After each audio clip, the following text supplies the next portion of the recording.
My favorite outfits actually are the movie costumes.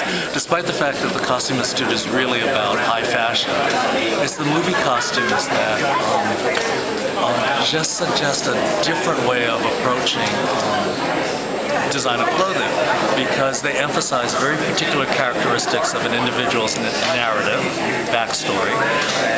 They have to respond not only to the originating ideas from the comics, but they have to perform.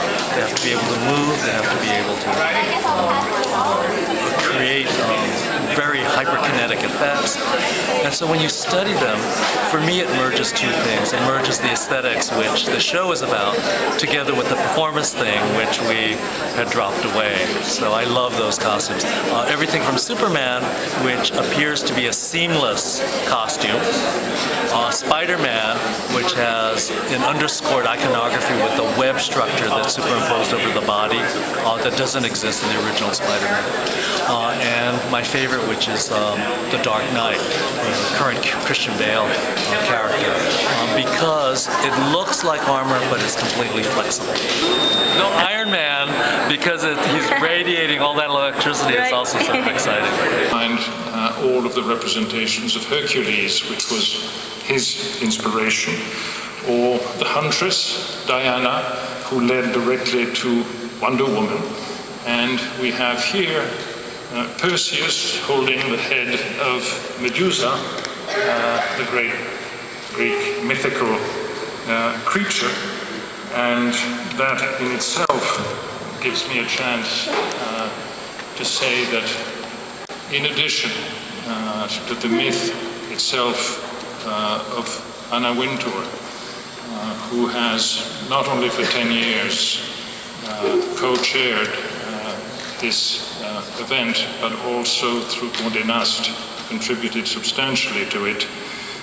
We do have in our midst the true myth of his field, Giorgio Armani, who is the major sponsor of this exhibition, of its extraordinary catalogue, which is an amazing book. And I spent a lot of time in the travails of its creation, and I would say it's as great a masterpiece as the show itself.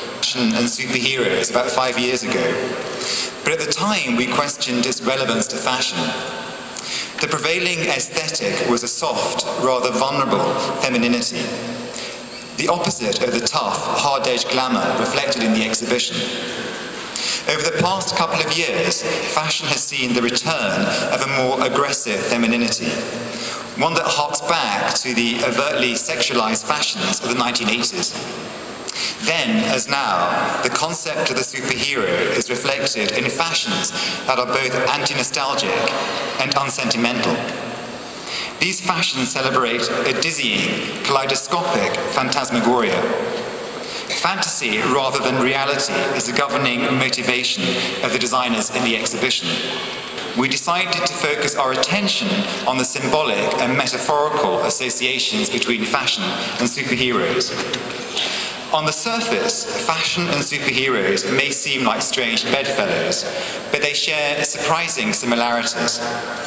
Both are reflections of the zeitgeist, mirrors to our social, political, and even sexual realities.